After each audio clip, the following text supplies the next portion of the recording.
الحمد للہ وکفا وسلام علی عبادہ الذین اصطفیٰ اما بعد فاعوذ باللہ من الشیطان الرجیم بسم اللہ الرحمن الرحیم ان اللہ وملائکتہ یصلون علی النبی یا ایہا الذین آمنوا صلوا علیہ وسلموا تسلیما اللہم صل علی سیدنا مولانا محمد معدن الجود والکرم وآلہ الکرام اجمعین۔ سامعین کرام، السلام علیکم ورحمۃ اللہ وبرکاتہ۔ آج سورۃ الحج اور سورۃ المومنین کی کچھ آیات مبارکہ کو پڑھنے کا شرف حاصل کروں گا۔ پروردگار ہمیں اور آپ کو قرآن عظیم کی آیات مبارکہ اور احکام پر عمل کرنے کی توفیق عطا فرمائے۔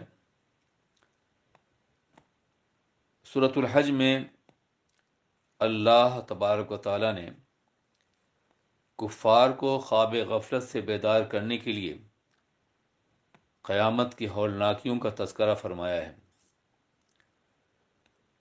اور ارشاد فرمایا ہے، بسم اللہ الرحمن الرحیم، یا ایھا الناس اتقوا ربکم ان زلزلۃ الساعۃ شیء عظیم۔ اے لوگو، اپنے اللہ سے ڈرو، بے شک قیامت کا زلزلہ بہت بڑی شے ہے۔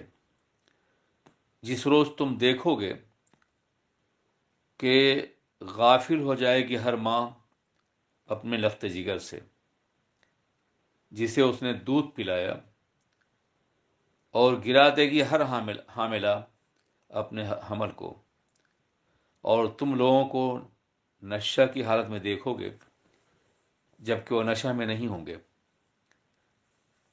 یقیناً اللہ کا عذاب بڑا سخت ہوگا۔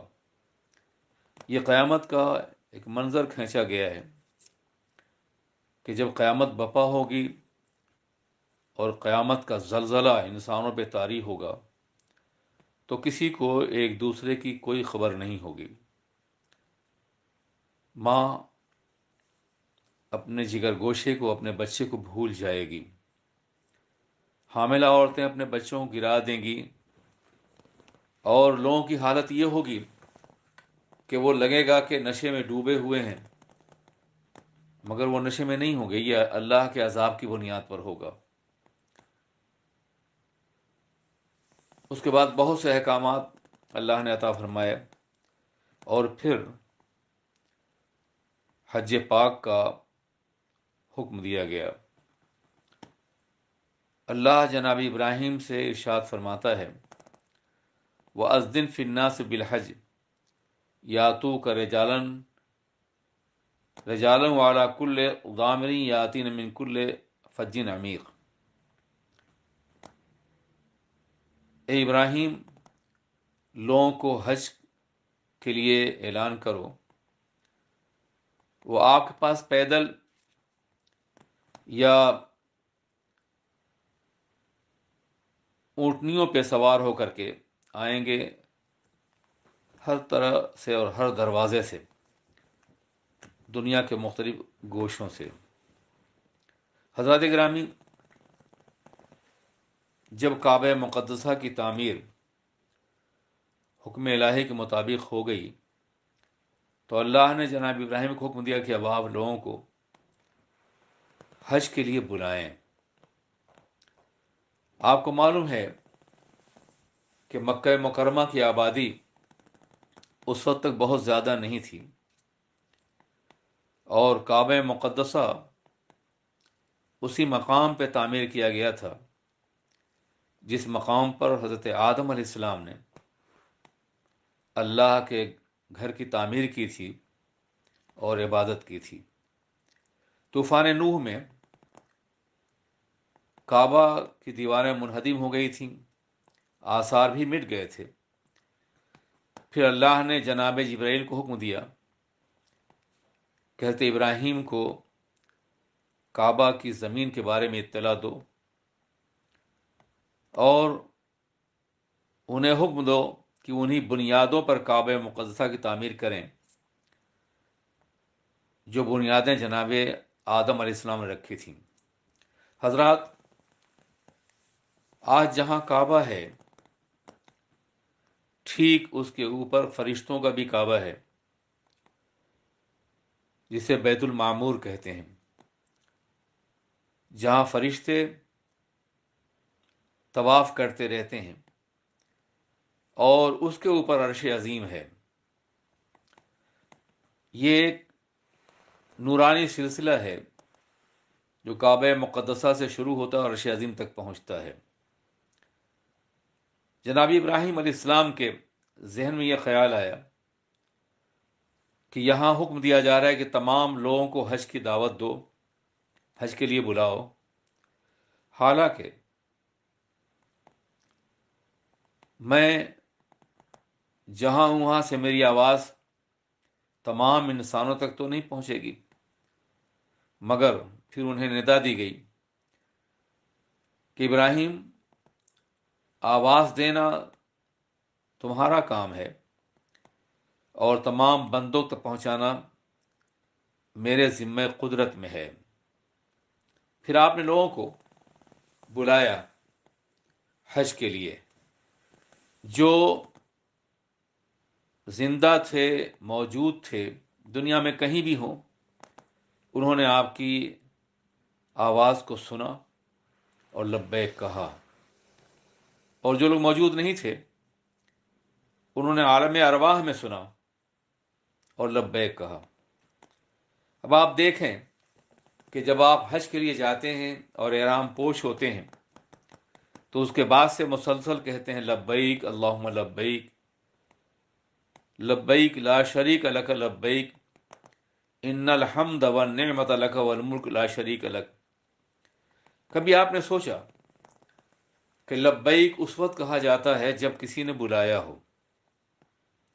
آپ نے احرام پہن لیا اور پھر آپ نے لبیک کہنا شروع کر دیا، کس نے آپ کو بلایا ہے؟ لبیک کے معنی ہوتا ہے ہم حاضر ہیں، ہم حاضر ہیں، آپ کی دعوت پہ ہم حاضر ہیں۔ یہ حاضری کا اعلان آپ کر رہے ہیں جبکہ کوئی بلانے والا بظاہر نظر نہیں آتا ہے۔ تو ایک عام مفہوم تو یہ ہے کہ اللہ نے آپ کو توفیق حج عطا فرمائی، تو کہ اللہ کی رحمت نے آپ کو بلایا ہے اور آپ اس کی رحمت پہ لبیک کہہ رہے ہیں کہ اللہ ہم حاضر ہیں، تیرے کرم نے موقع عطا فرمایا کہ ہم تیرے گھر کی زیارت کر سکیں اور طواف کر سکیں اور سعی کر سکیں اور ارکان حج یا عمرہ ادا کر سکیں، ہم حاضر ہیں۔ اور دوسرا مفہوم اس آیت کے پیش نظر مفسرین نے یہ بیان کیا ہے کہ جب حضرت ابراہیم نے بلایا تو دنیا کے تمام انسان جو موجود تھے اپنے جسمانی حیات کے ساتھ، انہوں نے سنا، اور جو موجود نہیں تھے، قیامت تک آنے والے تھے، جن کے مقدر میں حج تھا، ان کی روحوں نے سماعت کیا اور لبیک کہا۔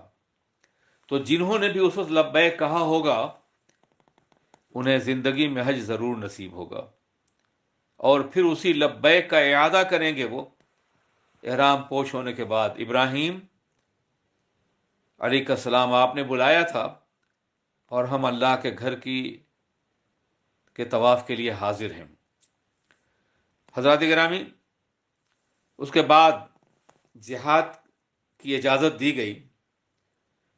ان حالات میں کہ جب مسلمانوں پہ پناہ ظلم ہو رہا تھا اور انہیں اپنے گھروں سے نکال دیا گیا تھا، صرف اس جرم پر کہ وہ یہ کہتے تھے ہمارا رب اللہ ہے۔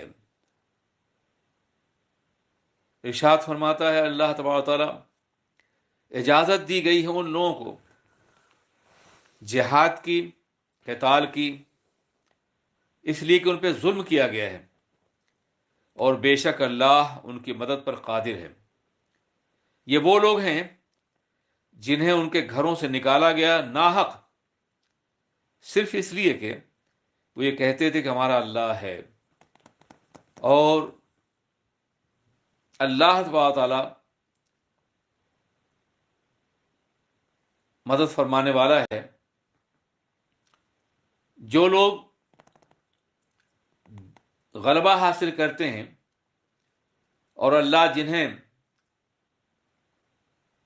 زمین پر غلبہ عطا فرماتا ہے ان کا کام یہ ہے کہ وہ زمین پر اللہ کی عبادت کے لیے نماز کا اہتمام کرتے ہیں، زکوٰۃ دیتے ہیں، بھلائی کا حکم کرتے ہیں، برائیوں سے روکتے ہیں، اور اللہ ہی سارے کام کو انجام دینے والا ہے، اسی کی طرف سے کامیابیاں میسر آنے والی ہیں۔ اس کے بعد اور بہت سی آیات مبارکہ اور احکامات نازل فرمائے گئے۔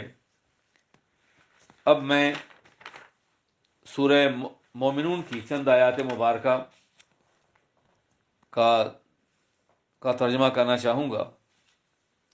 حضرات گرامی، سورہ مومنون میں اہل ایمان کی خصوصیات بیان کی گئی ہیں کہ مومن کون سے لوگ ہیں، ان کا کردار کیا ہوتا ہے، ان کا طرز عمل کیا ہے، اور ان کی خصوصیات کیا ہیں۔ ہم سب اپنے کو مومن کہتے ہیں، لیکن ہمارے لیے ضروری ہے کہ ہم قرآن کا مومن بننا چاہیں۔ جس روز ہم قرآن پاک کے مومن بن گئے، جو قرآن پاک نے مومن کی خصوصیات بیان کی ہیں، اس روز اللہ ہمیں غلبہ بھی عطا فرمائے گا اور ہمیں کامیابیوں سے ہمکنار بھی کرے گا۔ اللہ ارشاد فرماتا ہے، قد افلح المومنون الذین هم فی صلاتهم خاشعون۔ بلا شبہ اہل ایمان نے کامیابی حاصل کر لی،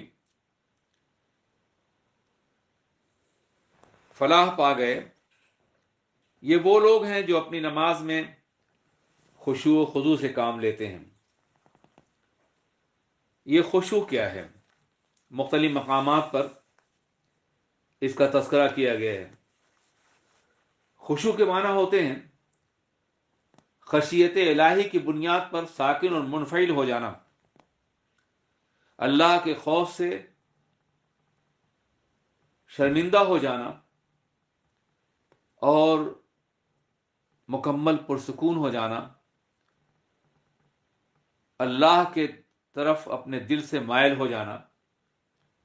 قرآن عظیم میں زمین کے بارے میں کہا گیا ہے، وَتَرَى الْأَرْضَ خَاشِعَةً فَإِذَا أَنزَلْنَا عَلَيْهَا الْمَاءَ اهْتَزَّتْ وَرَبَتْ۔ آپ دیکھتے ہیں زمین کو خاشعہ، خشوع کی حالت میں، یعنی پرسکون، خاموش، لیکن جب ہم ان پر پانی نازل کرتے ہیں تو وہ لہلہا اٹھتی ہے۔ تو اس سے یہ معلوم ہوا کہ جس کا دل اللہ کی یاد میں پرسکون ہوگا اور خشیت رکھے گا، جب اللہ کی رحمت کی بارش ہوگی تو ایمان کی کھیتی لہلہا اٹھے گی۔ قرآن عظیم نے خشوع کا تعلق وجود سے بھی، نگاہوں سے بھی، آواز سے بھی اور دل سے بھی قرار دیا ہے کہ انسان کا وجود بھی خاشع ہوتا ہے، آواز میں بھی خشوع و خضوع ہوتا ہے، اور اس کا دل بھی اللہ کی طرف جھکنے والا ہوتا ہے۔ ایک مقام پہ اللہ ارشاد فرماتا ہے، الم یان للذین آمنوا ان تخشع قلوبہم لذکر اللہ۔ کیا وقت نہیں آ گیا ہے اہل ایمان کے لیے کہ ان کا دل اللہ کے ذکر کے لیے خشوع کی حالت میں ہو، جھک جائے۔ اب اللہ ارشاد فرماتا ہے کہ انسان جب اللہ کی عبادت میں خشوع اختیار کرے گا تو یہ ایک مومن کی صفت ہے، اور جب خشوع اختیار کرے گا تو ہر طرح کے لغو کاموں سے پرہیز کرے گا۔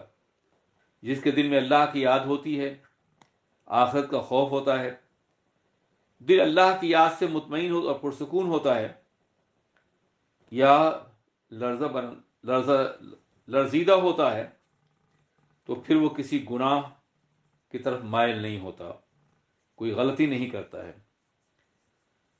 اللہ فرماتا ہے الذین هم فی صلاتہم خاشعون، یہ اہل ایمان وہ ہیں جو اپنی نماز میں خشوع و خضوع اختیار کرتے ہیں، گڑ گڑاتے ہیں، روتے ہیں۔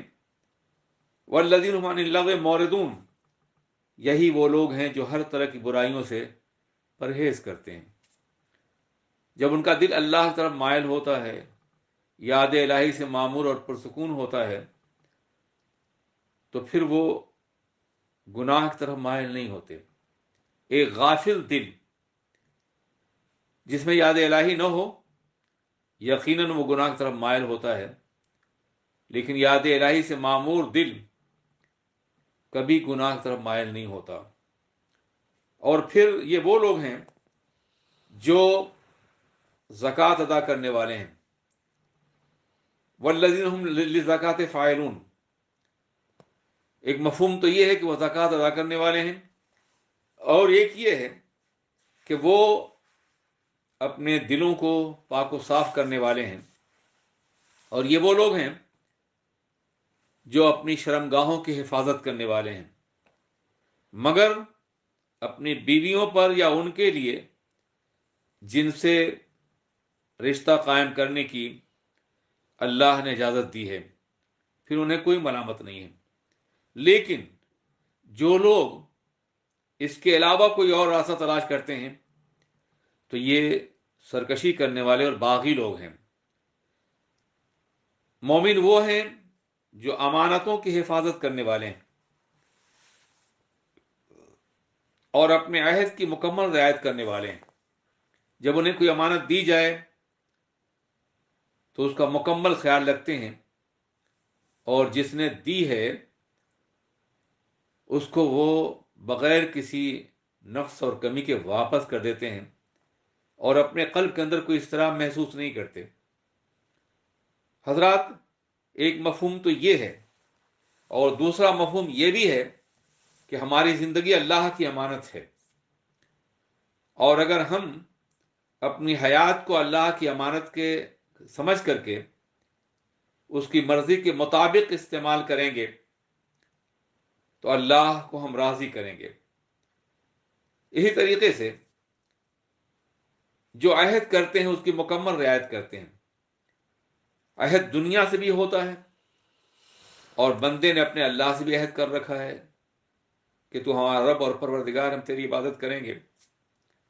دراصل ایمان ایک عہد ہی کا نام ہے، تو مومن اپنے رب کی بارگاہ میں عہد گزار ہوتا ہے، اس لیے چاہے وہ دنیا کا عہد ہو، کسی انسان سے وعدہ کیا ہو کسی نے، یا پھر اپنے رب سے، مومن ان وعدوں کی پوری پابندی کرتا ہے۔ والذین هم علی صلاتہم یحافظون، اور یہ وہ لوگ ہیں جو اپنی نمازوں کی مکمل حفاظت کرتے ہیں۔ یہ نہیں کہ وقت آیا تو پڑھ لیا، خیال آیا تو پڑھ لیا، نہیں، یہ اہم ترین فریضہ ہے۔ ایسا فریضہ ہے کہ جو کسی بھی حال میں معاف نہیں ہے۔ آپ صحت مند ہیں تو بھی پڑھیے، قیام کر کے پڑھ سکتے ہیں پڑھیے، بیٹھ کے پڑھ سکتے ہیں پڑھیے، بیمار ہیں تو لیٹ کر کے پڑھیے، آنکھوں کے اشارے سے پڑھیے، لیکن نماز پڑھیے۔ نماز کسی حالت میں معاف نہیں ہے، اس لیے کہ یہ اس بات کی علامت ہے کہ آپ اپنے اللہ کی بندگی کا حق ادا کر رہے ہیں، جس نے آپ کو پیدا کیا ہے، آپ کو روزی جس نے دی ہے، اور جس کی طرف لوٹ کر کے جانا ہے۔ روز محشر کے جاں گداز بود، اولی پرشش نماز بود۔ قیامت کے دن جب کہ جان پگھل رہی ہوگی تو سب سے پہلے نماز کے بارے میں پوچھا جائے گا۔ اس لیے اہل ایمان ہمیشہ اپنے نمازوں کی حفاظت کرتے ہیں۔ ان خصوصیات کے حاملین جس کا تذکرہ اوپر کیا گیا، یعنی جو اپنی نماز میں اللہ سے ڈرتے ہیں، لغو باتوں سے پرہیز کرتے ہیں، زکوٰۃ ادا کرتے ہیں، اپنی شرمگاہوں کی حفاظت کرتے ہیں، اور اپنی امانتوں کو ادا کرتے ہیں، اپنے عہد کی پاسداری کرتے ہیں، پھر فرمائے گا نماز کی حفاظت کرتے ہیں، خشوع و خضوع کے ساتھ پڑھتے بھی ہیں اور اپنے اوقات پر نماز کو ادا کرتے ہیں، اس کا بھرپور خیال رکھتے ہیں، یہ وہ لوگ ہیں جن کے بارے میں اللہ فرماتا ہے انعام کے طور پہ اولئک الوارثون، یہی لوگ وارث ہیں جو جنت کی وراثت حاصل کریں گے اور جس میں وہ ہمیشہ رہیں گے۔ جو ان خصوصیات کے مالک ہیں وہ جنت میں داخل کیے جائیں گے اور وہاں وہ ہمیشہ رہیں گے، اس سے کبھی نہیں نکالے جائیں گے۔ لیکن جو لوگ ایمان کے دعوے کے باوجود بھی یہ خصوصیات اپنے اندر پیدا نہیں کرتے، یقیناً وہ اللہ کی رحمت سے محروم رہیں گے۔ اس کے بعد کے رکوع میں اللہ تبارک و تعالیٰ نے انسانی تخلیق کے مختلف مدارج کا تذکرہ کیا ہے۔ ہم انسان کو مٹی سے ہم نے پیدا کیا، منتخب مٹی سے، یعنی جناب آدم علیہ السلام کو، پھر ہم نے پانی کی ایک بوند سے یعنی نطفے سے کو رحم مادر میں ہم نے قرار بخشا، اور پھر نطفے کو ایک خون بستہ میں تبدیل کر دیا، پھر خون بستہ گوشت کے ٹکڑے میں تبدیل کیا، پھر ہم نے ہڈیاں پیدا کی اور ان ہڈیوں پہ ہم نے گوشت چڑھایا، گوشت کا لباس پہنایا۔ اس کے بعد ہم نے ان تمام مراحل سے گزارنے کے بعد ہم نے انسان کی تخلیق فرمائی ہے، مکمل انسان کی شکل میں اسے کھڑا کر دیا۔ اس کے بعد جب ہم نے انسان کو کی مکمل تخلیق کر دی تو اللہ فرماتا ہے کہ ہم کیا ہی بہترین تخلیق فرمانے والے ہیں۔ حضرات گرامی، نطفہ سے انسان کامل بننے تک زندگی کا ایک دور تھا، اس کے بعد موت تک دوسرا دور ہے، اور حشر کے بعد زندگی کا تیسرا دور شروع ہوگا، اور جنت میں زندگی کا آخری دور ہوگا جو کبھی ختم نہیں ہوگا، کبھی تبدیل نہیں ہوگا۔ خدا کرے اللہ تبارک تعالیٰ ہمیں اس دور میں کامیابیوں سے ہمکنار فرمائے۔ اس کے بعد اللہ نے آسمانوں کی تخلیق کا تذکرہ فرمایا اور فرمایا کہ ہم نے آسمان سے پانی بقدر ضرورت اتارا اور انہیں زمین میں ہم نے ٹھہرا دیا۔ اگر ہم چاہتے تو ہم اسے لے جاتے، زمین کی تہہ میں لے جاتے، پھر ہم نے تمہارے لیے کھجور، انگور اور دوسرے بہت سے پھل پیدا کیے، باغات پیدا کیے تاکہ تم انہیں کھاؤ، اور وہ درخت جو طور سینا سے طلوع ہوتا ہے، اگتا ہے، جو کھانے والوں کے لیے تیل اور سالن کام کرتا ہے، یعنی غالباً اس میں تذکرہ جو ہے وہ زیتون کا ہے، جو بے پناہ مفید اور انتہائی غیر نقصان دہ ہے، انتہائی مفید ہے، جس کے بارے میں سرکار نے فرمائی بہترین سالن بھی ہے اور استعمال کے لیے بہترین تیل بھی ہے۔ فرمایا تمہارے جانوروں میں تمہارے لیے عبرت ہے، ہم نے ان کے پیٹ سے تمہیں دودھ کے ذریعے سیراب کرتے ہیں، تمہارے اس میں بہت سے فوائد ہیں، اور بعض جانوروں کو تم بطور غذا استعمال کرتے ہو اور بعض جانوروں کو تم سواریوں کے لیے استعمال کرتے ہو۔ پھر جناب نوح علیہ السلام کا تذکرہ ہوا کہ ہم نے نوح علیہ السلام کو ان کی قوم کی طرف مبعوث فرمایا، اور جب انہوں نے اپنی قوم سے فرمایا کہ میری قوم اللہ کی عبادت کرو، تمہارے لیے اس کے علاوہ کوئی اور معبود نہیں ہے، تم خدا سے کیوں نہیں ڈرتے؟ تو انہوں نے جواب دیا یہ شخص تو ہمارے جیسا بشر ہے، اس کی خواہش یہ ہے کہ وہ ہم پر حکومت کرے اور برتری حاصل کرے، یہ برتری حاصل کرنا چاہتا ہے۔ اگر اللہ چاہتا ہو تو کسی فرشتے کو نازل فرما دیتا۔ اس شخص کو جنون ہے، پاگل پن ہے، چند روز صبر کرو، انہیں ہوش آ جائے گا معاذ اللہ۔ اس طرح کی باتیں جناب نوح علیہ السلام سے وہ کرتے رہے مدتوں تک، ایمان لانے کے بجائے۔ تو جناب نوح علیہ السلام نے اپنی قوم کے اس جواب کو سن کر خدا کی بارگاہ میں عرض کی ہے میرے رب، میری مدد فرما، اس لیے کہ میری قوم نے میری تکذیب کر دی ہے۔ پھر ہم نے نوح علیہ السلام کو حکم دیا کہ میرے حکم سے میری نگاہوں کے سامنے کشتی تیار کرو، اور جب ہمارا حکم آ جائے گا تو تنور سے پانی ابل پڑے گا، اور اس کشتی میں ہر چیز کے جوڑے رکھ دو، اور اپنے اہل خاندان اور ان لوگوں کو بٹھاؤ جو ایمان لا چکے ہیں، یہ مشیت کا فیصلہ ہے، اور ظالموں کے بارے میں مجھ سے دعا مت کرنا، بلا شبہ وہ لوگ ڈوبنے والے ہیں۔ بس جب آپ اور آپ کی قوم کشتی میں سوار ہو جائے تو اللہ کی حمد بیان کریں کہ اس نے تمہیں ظالموں سے نجات عطا فرمائی۔ یہ طوفان نوح کے حوالے سے یہ آیات مبارکہ نازل ہوئیں۔ اللہ فرماتا ہے کہ اللہ برکت کے ساتھ اس نے ہمیں اتارا، اور بلا شبہ وہ بہترین اتارنے والا ہے، یہ دعا کرو۔ اس کے بعد قوم عاد، قوم سمود، قوم صالح وغیرہ کا تذکرہ ہوا، اور تیسرے رکوع میں اللہ ارشاد فرماتا ہے کہ قوم کے لوگوں نے، قوم کے سرداروں نے یہ کہا جو کفر کرنے والے ہیں اور اللہ کا انکار کرنے والے ہیں، اور آخرت کا انکار کرنے والے ہیں، میدان قیامت میں سے ملاقات کا انکار کرنے والے ہیں، ہم انہیں کچھ دنوں کے لیے دنیا کی زندگی میں نوازتے ہیں، لیکن اس کے بعد ان پر عذاب نازل ہوتا ہے۔ وہ ہمیشہ یہ کہتے تھے کہ پیغمبر کیا ہیں، تم جیسے بشر ہی ہیں، یہ وہی کھاتے ہیں جو تم کھاتے ہو، وہی پیتے ہیں جو تم پیتے ہو، اگر تم اپنے ہی جیسے بشر کی اتباع کرو گے تو بہت خسارے میں رہو گے۔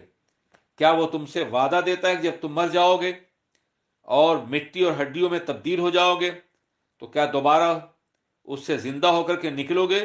یہ ممکن نہیں جس کا تم سے وعدہ کیا جا رہا ہے۔ ہماری یہی دنیاوی زندگی ہے، ہم دوبارہ نہیں اٹھائے جائیں گے۔ پیغمبر نے اللہ سے مدد طلب کی اور اللہ نے فرمایا تھوڑا صبر کریں، ان قریب وہ ایسی صبح کریں گے جس میں پچھتاوا ہوگا۔ پھر ان پہ عذاب الہی نازل ہوا، ایک چنگھاڑ کے ذریعے سے انہیں بھس میں تبدیل کر دیا گیا، اور کوڑے کرکٹ کی شکل میں وہ پڑے رہے، اور ان کا کوئی پرسان حال نہیں تھا۔ یہ ان قوموں کا تذکرہ ہے جن پر عذاب الہی نازل ہوا، اور جو لوگ اللہ کا انکار کرنے والے تھے اور انحراف کرنے والے تھے۔ پھر فرمایا گیا دوبارہ، یعنی مومن وہ لوگ ہیں جو اپنے رب سے ڈرتے ہیں، اپنے رب کی آیات پر مکمل یقین رکھتے ہیں، اپنے رب کے ساتھ شریک نہیں کرتے کسی کو، وہ لوگوں کو دیتے ہیں جب کہ ان کے دل میں اللہ سے ڈر ہو، انہیں اپنے رب کے پاس لوٹ کر جانا ہے، وہ نیکیوں میں سبقت لے جانے کی کوشش کرتے ہیں، اور ان کاموں میں وہ سب سے آگے ہونے کی کوشش کرتے ہیں۔ ہم کسی جان پر اس کی طاقت سے زیادہ بوجھ نہیں ڈالتے۔ وہی پروردگار عالم ہے جس نے تمہارے لیے کان، آنکھیں اور دل پیدا کیے ہیں، مگر تم شکر ادا نہیں کرتے۔